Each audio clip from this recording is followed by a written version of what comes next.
শাহজাদপুরে বাসের ধাক্কায় এক শিশুর মর্মান্তিক মৃত্যু। সিরাজগঞ্জ থেকে নূপুর কুমার রায় এর পাঠানো ভিডিও তথ্যচিত্রে জানা যায়, গত বৃহস্পতিবার 19 ডিসেম্বর দুপুর 12টার দিকে বগুড়ায় নগরবাড়ি মহাসড়ক পারাপারের সময় অজ্ঞাত দ্রুতগামী একটি বাস 7 বছর বয়সী মাহিম নামে একটি শিশুকে ধাক্কা দিয়ে পালিয়ে যায়। গুরুতর আহত অবস্থায় মাহিমকে উল্লাপাড়া সদর 30 শয্যা বিশিষ্ট হাসপাতালে নিয়ে যাওয়ার পথে তার মৃত্যু হয়। পরে হাসপাতালে কর্তব্যরত চিকিৎসক তাকে মৃত ঘোষণা করেন।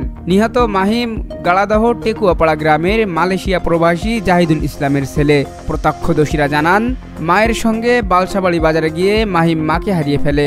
মাকে খুঁজতে খুঁজতে গাড়াদহ এলাকায় পৌঁছালে একটি দ্রুতগামী বাস তাকে ধাক্কা দিয়ে পালিয়ে যায়। হাসপাতালে নেওয়ার পথে মাহিমের মৃত্যু হয়। সালাউদ্দিন, প্রহর 24।